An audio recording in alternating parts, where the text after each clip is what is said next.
নমস্কার বন্ধুরা, আশা করি আপনারা ভালো আছেন। আমিও ভালো আছি। তো আজকে রুই মাছের রেসিপি নিয়ে আমি এসেছি। রুই মাছ দেখুন, এই রুই মাছটা আমি এখন কেটে নেব। এই রুই মাছ দিয়ে আজকে একটা রেসিপি আমি বানিয়ে দেখাবো। তো মাছটা এখন কেটে নিই।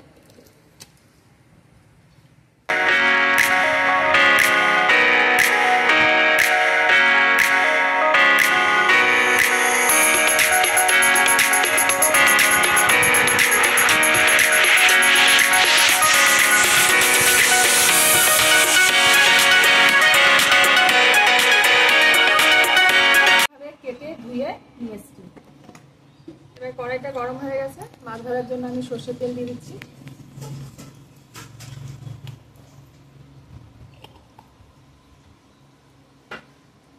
এবার এই মাছে একটু লবণ হলুদ মাখিয়ে নেব।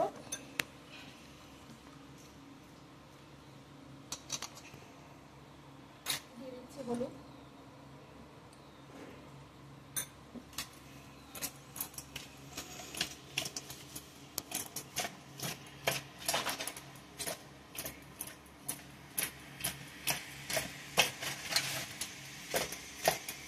ভালোভাবে গরম হয়ে গেছে। এবার আমি মাছগুলো ভেজে নেব। মাথাগুলো ভেজে নিচ্ছি।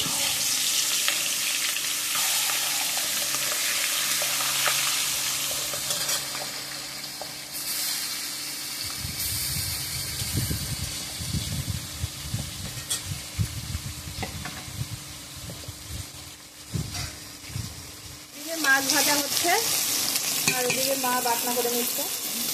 হ্যাঁ, আগে জিরে বেটে নিচ্ছে। রুই পোস্ত রান্না করবো আজকে, তার জন্য আগে জিরে ও পরে পোস্ত বেটে নিচ্ছি। মাছ একটু ভাজতে বেরিয়ে নিচ্ছে।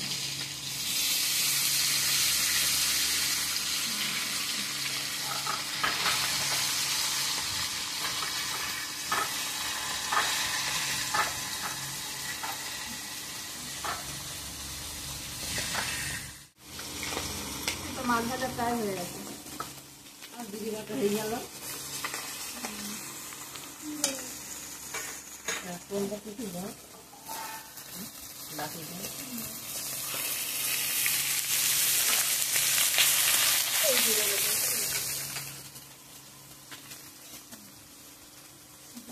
তারপরে আদা আর একটা পেঁয়াজ বাটা হবে, একটা পেঁয়াজ এমনি থাকবে।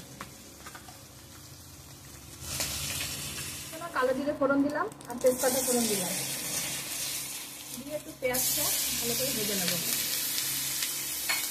আমি আদাটা বেশি দিই।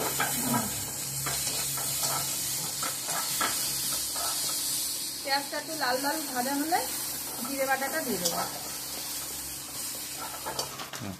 পেঁয়াজটা লাল লাল করে ভাজা হয়ে গেছে। এবার একটা টমেটো কুচি দিয়ে দিচ্ছি। দিয়ে দিচ্ছি একটু লবণ আর একটু হলুদ। পোস্তটা বেটে দেবো। হ্যাঁ, এবার পোস্তটা বেটে নাও। টমেটোটা যাতে ভালোভাবে গলে যায় এজন্য একটু লবণ দিয়ে দিলাম। টমেটোটা ভালোভাবে গলে গেলেই মশলাগুলো বাদবাকি মশলাগুলো দিয়ে দেবো। এই রান্নাটা একদম গায়ে মাখা মাখা হবে, মাছের গায়ে মশলাটা লেগে থাকবে।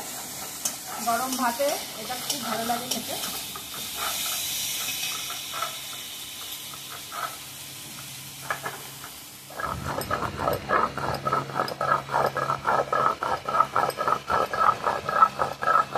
পোস্তটা একটু ভিজিয়ে রাখলে পোস্ত বাটাটা খুব সুন্দর হয়। এই পোস্ত বাটা হয়ে গেছে।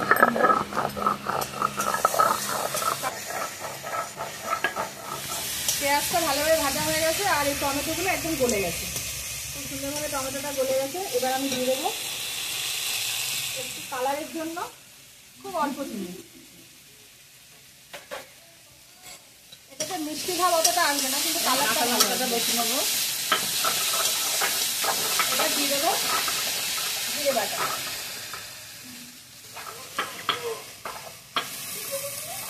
2 চামচ জিরে বাটা দিয়ে দিলাম।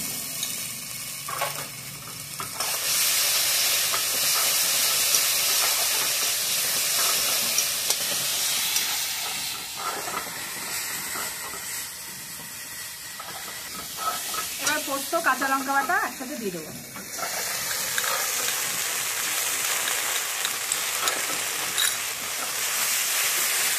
এই রান্নাতে আদা রসুন দেওয়া যাবে না, আদা রসুনটা দিই না।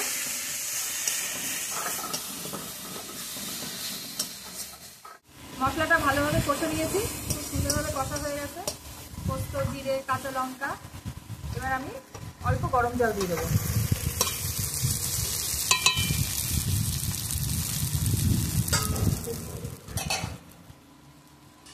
গরম জল দিয়ে দিচ্ছি। মাছগুলো একটু ফুটবে বলে একটু জল দিলাম, কিন্তু এই জলটা কমে একদম গায়ে মেখে যাবে। এবার পরিমাণ মতো লবণ, হলুদ দিয়ে দিচ্ছি। লবণ,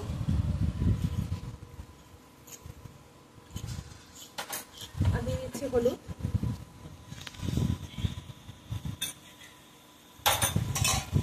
এবার একটু ভালোভাবে ফুটে এলে মাছগুলো দিয়ে দেবো।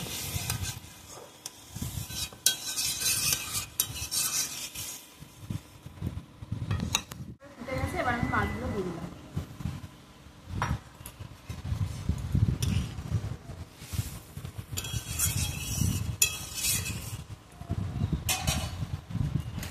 এবার ঢেকে দেবো।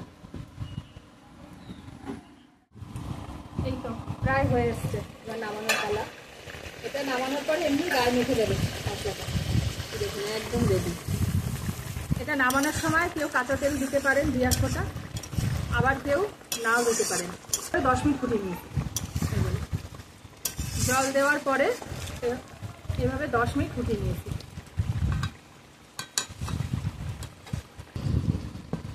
এবার এটা নামিয়ে নিচ্ছি, সম্পূর্ণ রেডি এটা।